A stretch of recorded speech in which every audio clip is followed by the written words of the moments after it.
Hey, Luke Boyer, I'm going to ask you if you would lead us in a word of prayer in just a minute. Will that be okay? Okay. I'll pick on him while he's home. Tonight we're going to be studying from Daniel chapter 4. And there's a lot in this chapter, I think, too, that we can use to make application for ourselves, but also learn about what was going on with Nebuchadnezzar back then.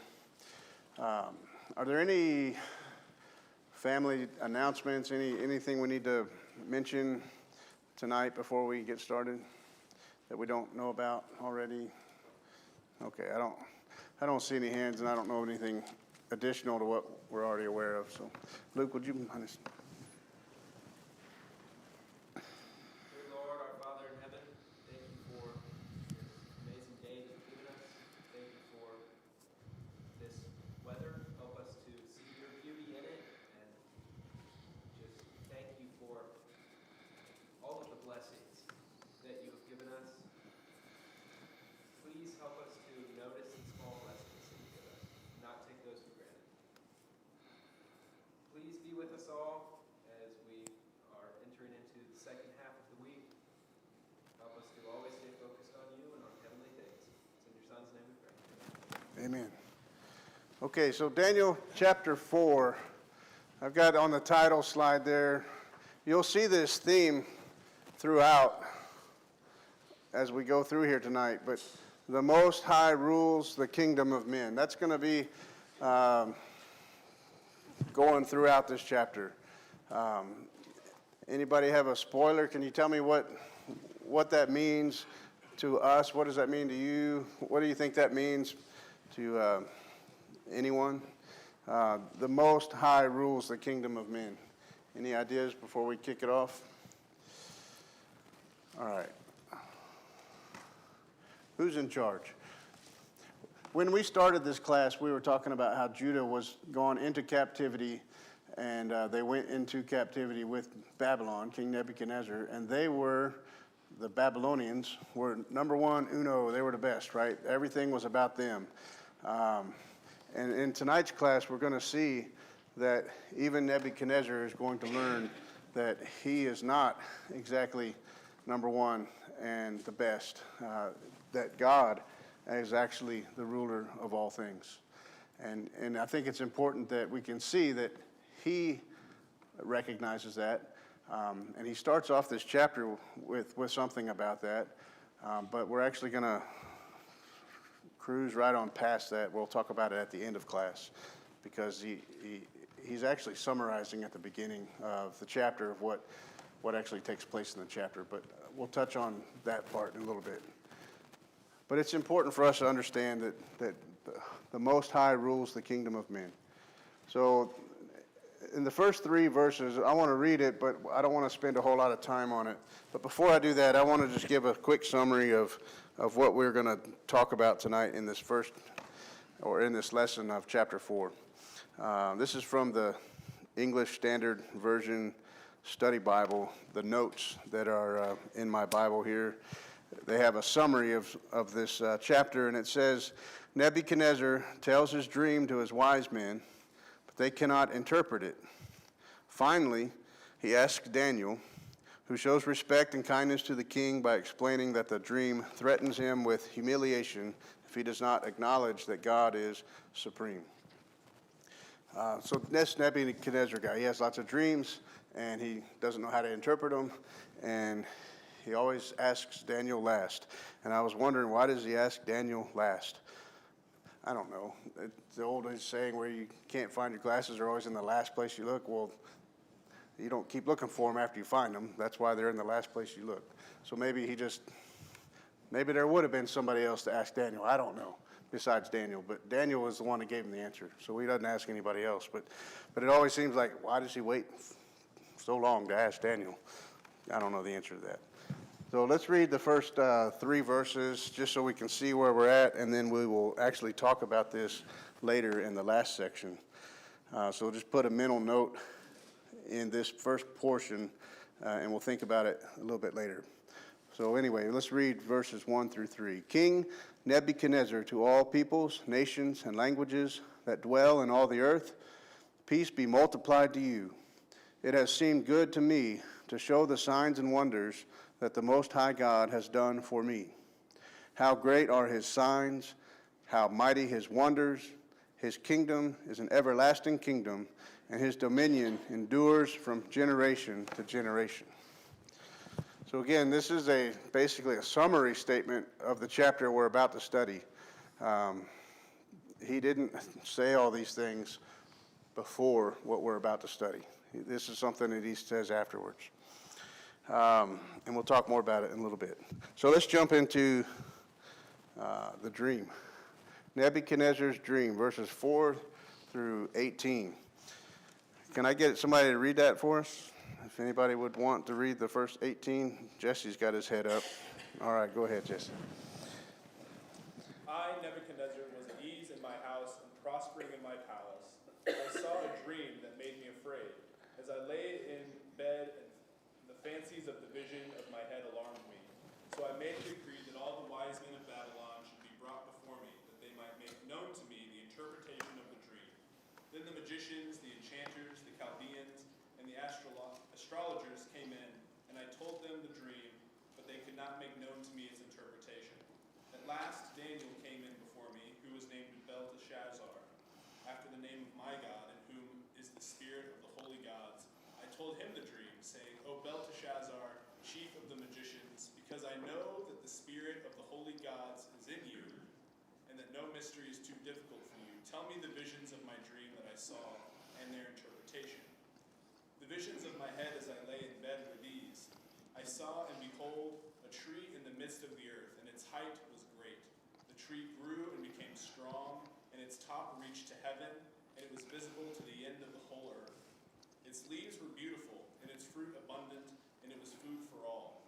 The beasts of the field found shade under it, and the birds of the heavens lived in its branches, and all flesh was fed from it. I saw in the visions of my head as I lay in bed, and behold, a watcher, a holy one, came down from heaven. He proclaimed aloud and said thus, chop down the tree, and lop off its branches, strip off its leaves, and scatter its fruit. Let the beasts flee from under it, and the birds from its branches. But leave the stump of its roots in the earth, bound with a band of iron and bronze, amid the tender grass of the field. Let them be wet with the dew of heaven. Let his portion be with the beasts of the grass of the earth. Let his mind be changed from a man's, and let a beast's mind be given to him. And let 7 periods of time pass over him. The sentence is by the decree of the watchers, the decision by the word of the holy ones, to the end that the living may know that the Most High rules the kingdom of men, and gives it to whom he will, and sets over it the lowliest of men. This dream I, King Nebuchadnezzar, saw, and you, O Belteshazzar, tell me its interpretation, because all the wise men of my kingdom are not able to make known to me the interpretation, but you are able, for the spirit of the holy gods is in you. Okay, thank you. So that dream, at least in my opinion, it doesn't seem like it's that hard to interpret or figure out, like the ones he was having before. Does anybody else think that dream seems a little more elementary? Ben's shaking his head. Why do you think it seems easier to understand that dream? I'm not trying to say that we have the power to do it, but it just doesn't seem like it's that crazy of a dream to me. I think the symbolism is easier to understand.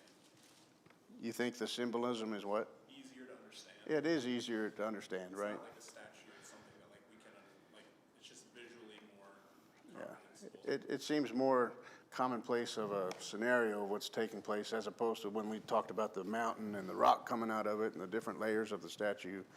I can understand that one, but that it was harder to interpret. This one seems a little easier. Mike, did you have your hand up? I was thinking probably was shocking to the king because it contradicts the first vision. He's the head of gold.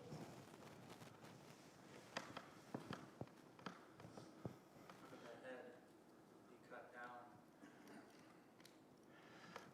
Yeah, so the head of gold. I wasn't able to hear the whole thing, sorry. It contradicts the first vision, so it would be shocking to the king. Okay, thank you. And then in verse 17, I think we just read these verses, but in verse 17, I think the main point of the chapter and even the whole book of Daniel is in that verse 17. So look back at verse 17. It says, "The sentence is by the decree of the watchers, the decision by the word of the holy ones, to the end that the living may know that the Most High rules the kingdom of men, and gives it to whom he will, and sets over it the lowliest of men." I think that's the point of the dream. I think that's the point of this chapter. Again, that the Most High rules the kingdom of men. And if you are Nebuchadnezzar, you may think you are that person, the Most High. So obviously this would be coming maybe as a shock or an alarm to him to find out that he's not the one. Although it bewilders me a little bit that as far into this book we're in chapter 4, but Nebuchadnezzar is still he doesn't understand some of these things. And I think, how obtuse, can he be? But then I look in the mirror and I realize that I'm probably a lot worse than even this scenario that I read here. And it's not as obvious to me, just like it's not as obvious to Nebuchadnezzar. But when you think about it, I think a lot of us fall into the same predicament. So let's go into the next portion of the dream, the interpretation, verses 19 through 27. I'll read this. "Then Daniel, whose name was Belteshazzar, was dismayed for a while, and his thoughts alarmed him. The king answered and said, 'Belteshazzar, let not the dream or the interpretation alarm you.' And Belteshazzar answered and said, 'My lord, may the dream be for those who hate you, and its interpretation for your enemies.'"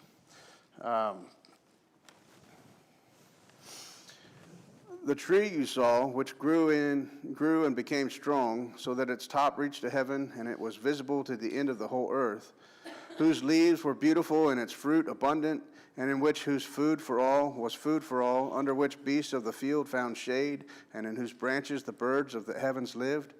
It is you, O king, who have grown and become strong. Your greatness has grown and reaches to heaven, and your dominion to the ends of the earth.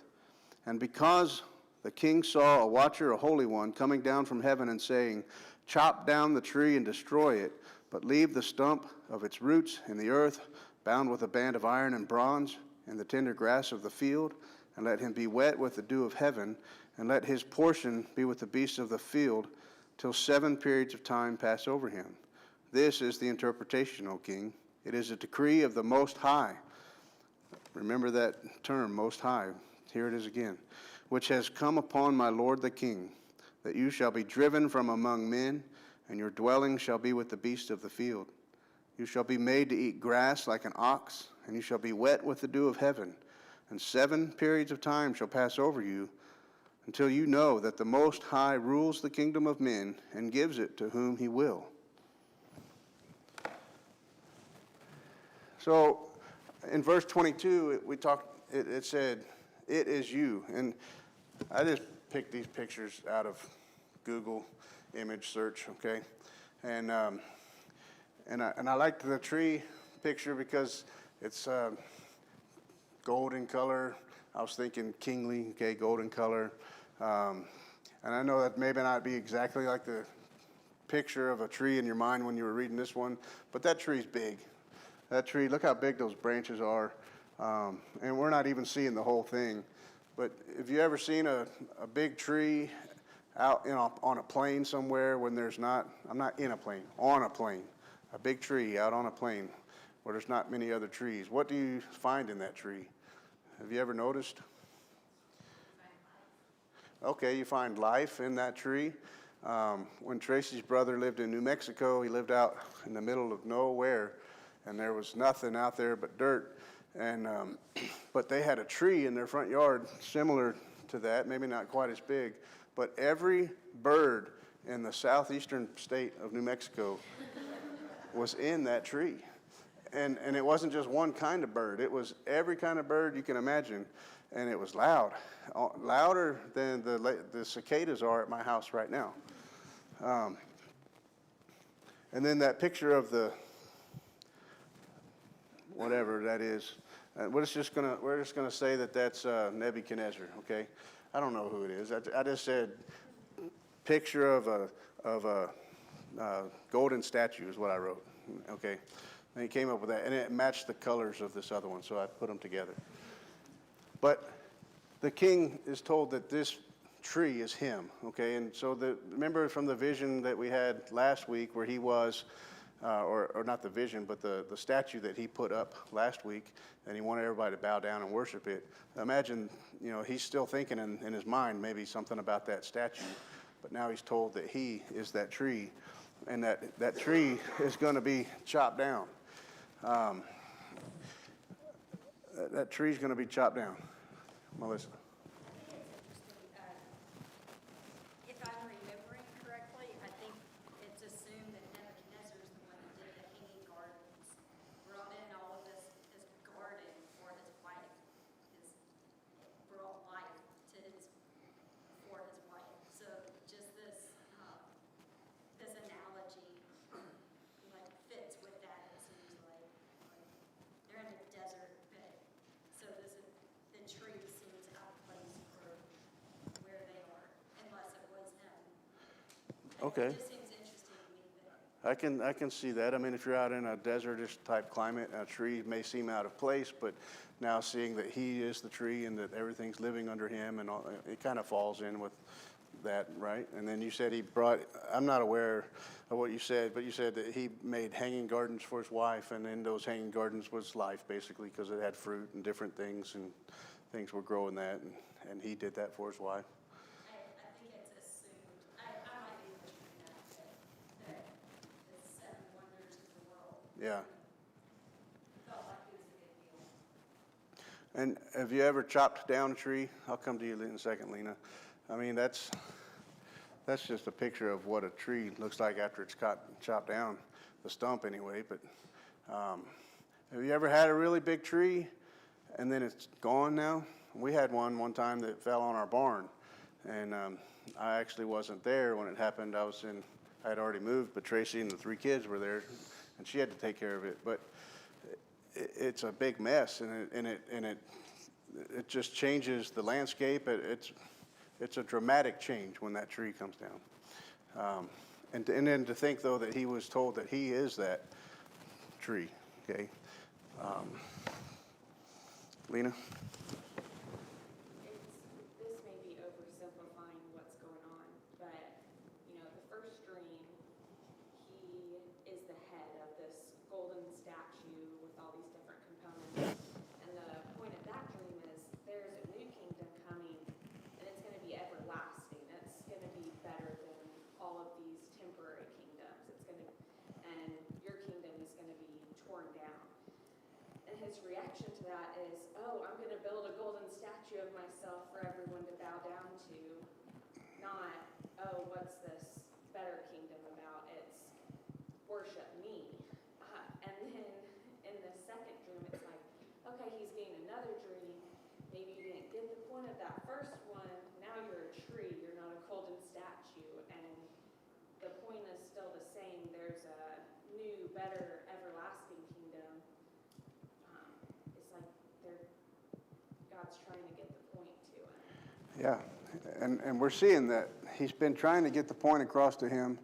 But I thought that Judah went into Babylonian captivity because Judah was bad. Is that not what happened? I mean, that's a rhetorical question. Yes, that is what happened, but why is God focusing so much time on Nebuchadnezzar? I think that we often hold God's people to a very high standard, and we do have a high standard. But God's standard for righteousness and morality is for all the other nations as well. And so it's not like God's going to say, well, it's not okay for my people to worship idols, but it's totally fine for Nebuchadnezzar to worship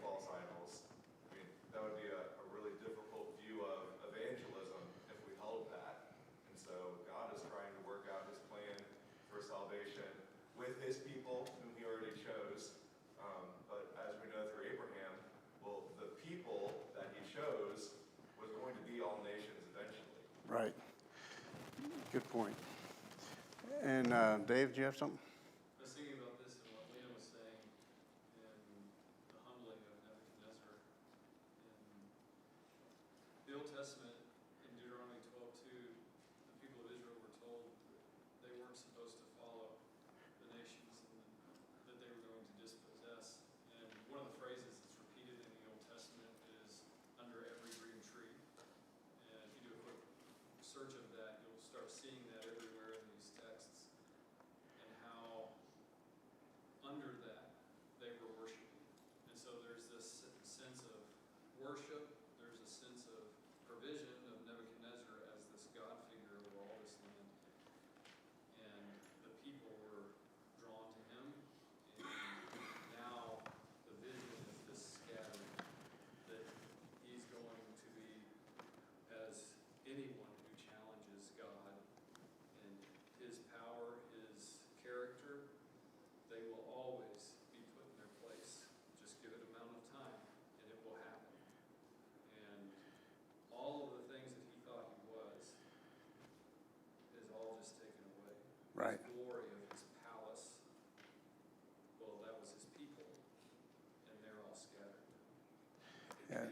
And Nebuchadnezzar, even though he was a king and he was not of Israel or Judah, but he was still under God's control, and he needed to learn this message. And it takes him a while to learn it, just like it takes me a while to learn it. It probably takes you a little while to learn it sometimes. But his job was, he had a job to do, and one of the jobs he had to do is to, he was supposed to bring in Judah in captivity and kind of straighten them out, right? So another part of this would be that those that are in captivity are to see that God is in control, not only Nebuchadnezzar who's ruling their life day to day, but God is really the one that's in control. And they're going to see that through this. In verse 25, we read it already, but till you know that the Most High rules the kingdom of men and gives it to whom he will. This reminds me of chapter 2 when we were studying, where it said, Daniel said that it is God who removes and sets up kings. In Daniel chapter 2, verses 20 through 21, Daniel answered and said, Blessed be the name of God forever and ever, to whom belong wisdom and might. He changes times and seasons. He removes kings and sets up kings, and gives wisdom to the wise and knowledge to those who have understanding. Nebuchadnezzar was already kind of told this message by Daniel in chapter 2. It also reminds me of when Jesus told Pilate that he would not have any authority unless it was given to him. In John chapter 19, verses 8 through 11, remember the scene where Jesus is standing before Pilate, and Pilate, I'm going to read verse 8 through 11. John chapter 19. When Pilate heard this statement, he was even more afraid. He entered his headquarters again and said to Jesus, Where are you from? But Jesus gave him no answer. So Pilate said to him, You will not speak to me. Do you not know that I have authority to release you and authority to crucify you? Verse 11, this is what I want you to hear. Jesus answered him and said, You would have no authority over me at all unless it had been given to you from above. This is a theme that runs through the whole Bible. It runs through to us too, that God is the one that's in control, regardless of your station or your title. God is in control, and we need to understand that. So, pride. I can't really read that real well, but it says, pride of the king, I, me. Do we ever get caught up in using I statements or me statements? I don't do that anymore. I say we statements now. And I usually mean Tracy did it. I'll say we did this, but I didn't actually do it. She did it. Or we're going to do this. Don't get caught up in too much of that either, taking credit for everything we do. But we see what Nebuchadnezzar was doing, and we're going to read that here in just a second. But he got caught up in his prideful self.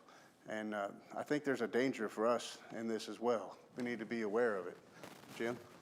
Say Nebuchadnezzar just got through sending his army to Jerusalem to destroy the temple, take away the Jews back to Babylon. So he would naturally feel like he's powerful over this God that Daniel represents, but in fact, that God allowed him to do that. To me, Daniel's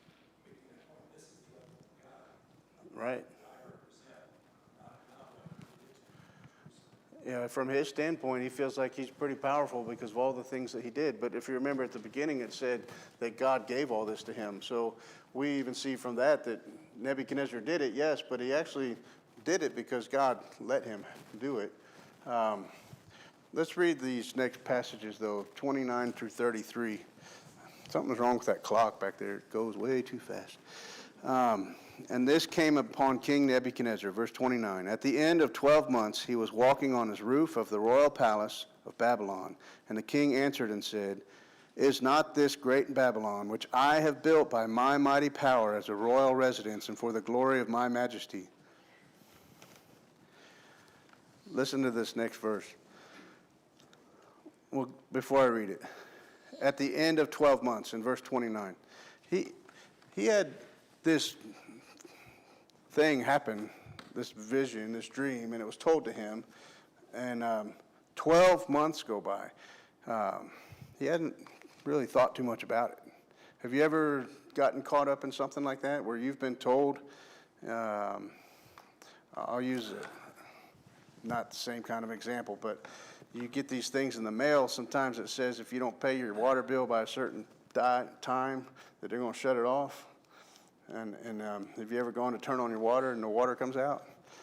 You know, like, oh, I knew I forgot something. I'm sure none of y'all have ever done that, but I have. But that's nothing compared to what this, verse 30, 31. While the words were still in the king's mouth, there fell a voice from heaven. O King Nebuchadnezzar, to you it is spoken. The kingdom has departed from you, and you shall be driven from among men, and your dwelling shall be with the beasts of the field, and you shall be made to eat grass like an ox, and 7 periods of time shall pass over you, until you know that the Most High rules the kingdom of men and gives it to whom he will. And immediately the word was fulfilled against Nebuchadnezzar. He was driven from among men and ate grass like an ox, and his body was wet with the dew of heaven, till his hair grew as long as eagle's feathers, and his nails were like bird's claws. Has anybody been in a situation like this before, where you've seen, you've kind of been told what's going to happen if you don't do this thing, and then you forget about it, and then it happens? I mean, I have. I'm not going to tell you because it's embarrassing, but it happens. These kinds of things happen. Why don't we ever learn before it happens? What is the reason why we don't learn before it happens? Benny? In the wintertime in the lake, our electric bill was all last month. I didn't pay it. It came through. It's like $2. What are they gonna do? It's $12. They sent somebody out and they turned it off. Yeah. And Dan and I showed up at the lake house with the kids, like week after Thanksgiving or something, and sure enough, electricity was turned on. Bill was legit like $12. So I went ahead and we packed up and just came back home. But I paid it, and then I paid like an extra $50 just to have a little cushion. And they called me, they're like, we can't turn it back on. And I was like, well, why? Do you need somebody to be there? They're like, no, actually, when we went back to turn it back on, we just went ahead and did a little inspection, and such isn't up to par, so now we need you to do this to your electrical box or something. So it ended up costing you more. A $10-11 bill, it cost me exponentially more. Even though I was like, hey, I'll give you an extra $50, that'll give me some cushion. They're like, actually, no, we need. Yeah. So, I mean, it's just another example of why we need to learn these lessons beforehand. But pride. He had this pride. I want you guys just to watch this video. There's no sound.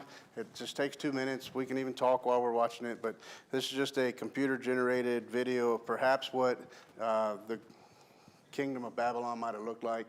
And then 2 minutes in, you'll see he's up. There's no he. There's nobody in it. Okay, it's just pictures. But at 2 minutes in, you'll notice that they're on top of a roof. The camera view is at the top of a roof, and perhaps that's what maybe Nebuchadnezzar saw when he was up there looking around and claiming that he did all these things. But it's the paddle switches. if you want to turn those on.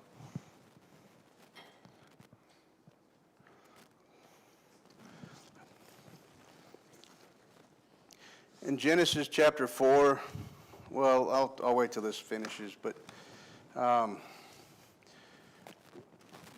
as you're watching this, think back to what we were saying before. He had been given 12 months from the time that this dream was interpreted, and still he didn't think about it until he gets on top of his roof and he starts claiming, look at what I've done. I'm in construction. You could ask my family. We drive around the states, and I'll point out a building and say, look what I built, or look what we made. I didn't actually do anything.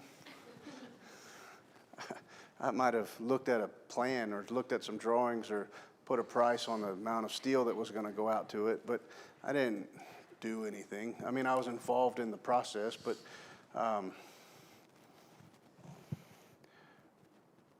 we think a lot more highly of ourselves than I think we should. Any comments? I was actually thinking of the 12-month time, maybe the opposite way. In verses 23 through 27, when he explains to him what the vision means, he says in 27, he says these things are going to happen. He tells him you're going to be driven from your kingdom, you're going to lose it for a time, but he says, listen to my advice, break off your sins, be righteous, show mercy to the poor, and perhaps there may be a lengthening of your prosperity. And then he has this 12-month time, and that doesn't happen. He doesn't lose his kingdom. And I just think maybe he had the idea like, well, maybe it's not going to happen after all. I'm not going to lose my kingdom, and got prideful. And it reminds me of in 2 Peter when it talks about how we think like, well, you say God's coming back, but where is he? He's not here. He hasn't come yet, so I can do whatever I want. And that's never the case. If God said something's going to happen, we can be sure it's going to happen. That's a great point. I didn't think about it that way, and that's a good point. You know, God tells him that he has 12 months to do this, but if you back off on some of these things, Nebuchadnezzar, these things won't happen to you. And 12 months go by and these things hadn't happened yet. Maybe he thought, well, they're never going to happen. I can just keep doing what I'm doing. Just like he tells us that one day this world's going to end. Do we live our life like we should every single day? You mentioned in Peter says the way we're supposed to address that is be mindful of those things every day. You know, live in such a way that we're ready for those things. He was not doing that, but do we ever do that? Do we not do that? But it reminds me of some other examples of pride. In Genesis 4 and verse 17, where it says, he built a city. Genesis 10, verse 10, his kingdom was Babel. You remember what happened there. Genesis 11, 1 through 4, let us build ourselves. And in Luke 12, verses 16 through 21, the guy that built his barns, and he had so much accumulated harvest and wealth and everything, and he says, I will do this and I will do that. And what's told him is, you fool, you know, this very night, it's all going to be taken away from you. How often do we think of things in that mindset?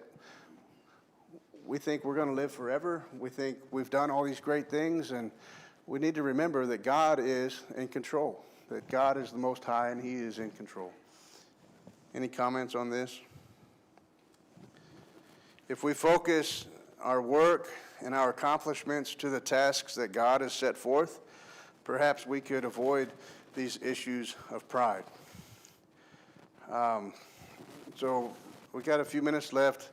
I'm just going to throw something in here to challenge your minds to think about a little bit here. But I want us to think about this account that we're dealing with right now with Nebuchadnezzar and his pride, with our focus and intent of why we should do everything that we do with scriptural authority. Nebuchadnezzar was told to do things or not do things, okay? God told him, don't do this. I'll back off on this sentence that I've given you. But he did do them, okay? And then he paid the price for that. But think about this in light of why we say things like we want to follow what the scriptures tell us to do, and why it's important to do them the way that God asks us to do them, as opposed to doing them the way that I just feel like doing them. Because what I feel like doing probably works well. It may not be a bad idea, but it's not what God told us to do. Look at Luke chapter 22. I don't have these on the board, but in Luke chapter 22 and verse 42, it says, "Father, if you are willing, remove this cup from me. Nevertheless, not my will, but yours be done." Jesus Christ, when he was on this earth, could have done many, many things, and he is God. He could have rightfully, I guess, done those things, but he was sent here for a reason, and his reason was to do the will of the Father. And he was asked, why don't you do this thing or that thing? And he says multiple times in the Gospels, he says, not my will, but thy will be done. He remembers that he is doing things because God told him to do them a certain way, and he's going to focus on doing that. It just makes me think that maybe if I would try to stay focused on doing God's will, perhaps I wouldn't fall into this trap of bragging about all the things that I have done. And in Hebrews chapter 2, verses 5 through 9, in Hebrews chapter 2, verses 5 through 9, it says, "For it was not to angels that God subjected the world to come, of which we are speaking. It has been testified somewhere. What is man that you are mindful of him, or the Son of Man that you care for him? You made him for a little while lower than the angels. You've crowned him with glory and honor, putting him everything in subjection under his feet. Now in putting everything in subjection to him, he left nothing outside his control. At present, we do not yet see everything in subjection to him." Verse 9, "But we see him who for a little while was made lower than the angels, namely Jesus, crowned with glory and honor because of the suffering of death, so that by the grace of God he might taste death for everyone." The point here is that Jesus came with a mission, and he could have done more things possibly, but he had a mindset of doing what the will of the Father is. In 1 Corinthians, I'm not going to read all of it, but in 1 Corinthians chapter 1, verses 10 through 17, this is where Paul is saying, there's people who say, I follow Paul, I follow Apollos, or I follow Cephas, I follow Christ. In verse 17, he says, "For Christ did not send me to baptize, but to preach the gospel." It's not about Paul. It's not about how many people Paul baptized. It's about the mission, and that was for him to go out and preach the gospel. Let's try to keep the focus on doing what God wants us to do, off of what we think we are capable of doing or that we could do. Another one in Philippians chapter 4 and verse 13. "I can do all things through him who strengthens me." I can do all things through him who strengthens me. Colossians 3:17. "And whatever you do in word or deed, do everything in the name of the Lord Jesus, giving thanks to God the Father through him." Keep our focus on doing what God wants us to do, using his authority to do those things, and perhaps we can fall away or stay from falling into this trap of being so prideful and taking credit for everything. If we can keep our focus on doing what God wants us to do, I don't know, it makes sense to me. Anybody else? I see a couple heads nodding, but any other comments regarding that? Anybody that make you think about anything? Or I think we've drawn out throughout the whole chapter the God Most High, but still Nebuchadnezzar is using language like, well, you have the spirit of the gods within you. And so it's almost like at one hand he says, yeah, there is a Most High God, but there's also these other gods, and the verses that you showed about, it being God's kingdom, his way, is just good reflection for me to say, well, if I acknowledge that there is a Most High God, then there is no other one. that's right. My devotion can't go to other things. And that's right. We need to acknowledge that there is the Most High God and follow him. And if we can keep our focus on following that Most High God, as opposed to thinking of ourselves as that Most High God, I think that's what Nebuchadnezzar had been doing. He was thinking of himself as, I did this, I did this, I did that.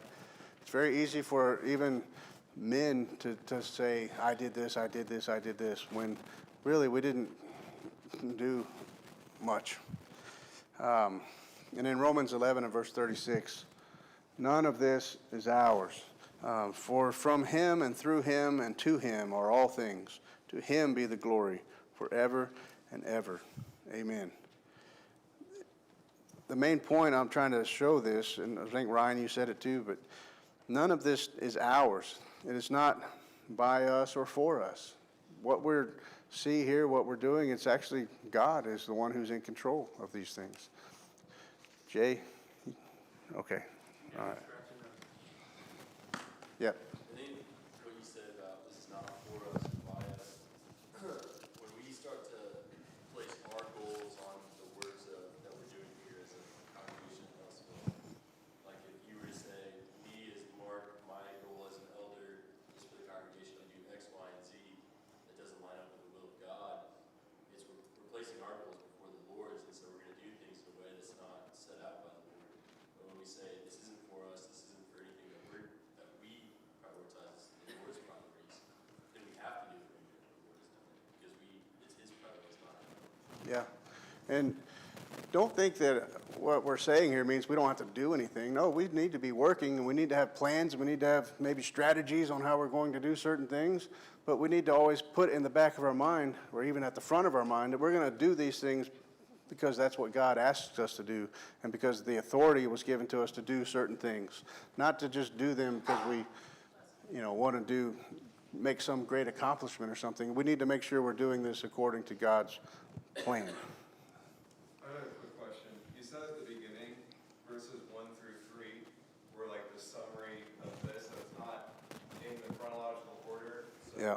verses 1 through 3, are we saying that that's kind of the summary of 34 through 37?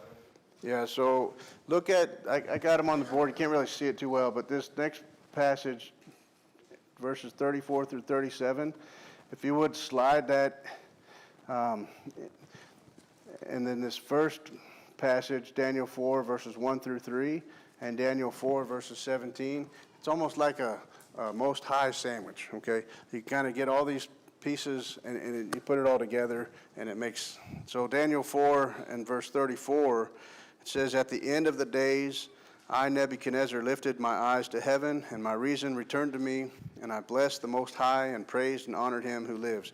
So I know we skipped a part. We only have 2 minutes left. We skipped the part that he went through this humiliation. We skipped the part there he goes through this period of time, 7 periods of time, and I believe that that's 7 years, that he lives out in the wilderness for 7 years, and it takes him that long to figure out that God is the Most High. And that's when that verses 1 through 3 comes into play. He acknowledges that. King Nebuchadnezzar, to all peoples, nations, and languages that dwell in all the earth, peace be multiplied to you. It has seemed good to me to show the signs and wonders that the Most High God has done for me. How great are his signs, how mighty his wonders. His kingdom is an everlasting kingdom, and his dominion endures for generation to generation.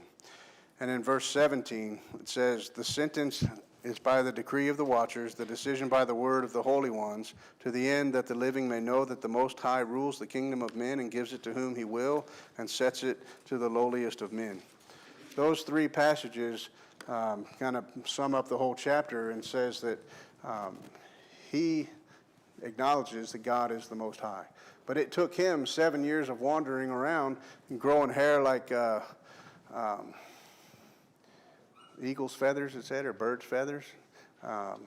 Imagine, you see people who haven't, let their hair grow out and dreadlocks or whatever. I mean, you can kind of imagine what that would look like if you don't comb it for a while. And I know some people that did that before, and it kind of looked like that, and you have to cut it out. But it took him time to figure that out. But he was given an opportunity to change before it happened. Just like we're given an opportunity to change before the inevitable happens to us. We've been told that at the end of this life, we have a choice that has to be made before we get to that end. Are we going to go to heaven or are we going to go to hell? But the choice is ours to make, and we have an amount of time to do it in. But do we want to wait until we're on the roof and then the words, as soon as you say the words, boom, it happens? No, you want to make that decision before the judgment day happens. And then our job is to learn these lessons and teach these lessons. All right, sorry guys, I ran out of time. Thank you.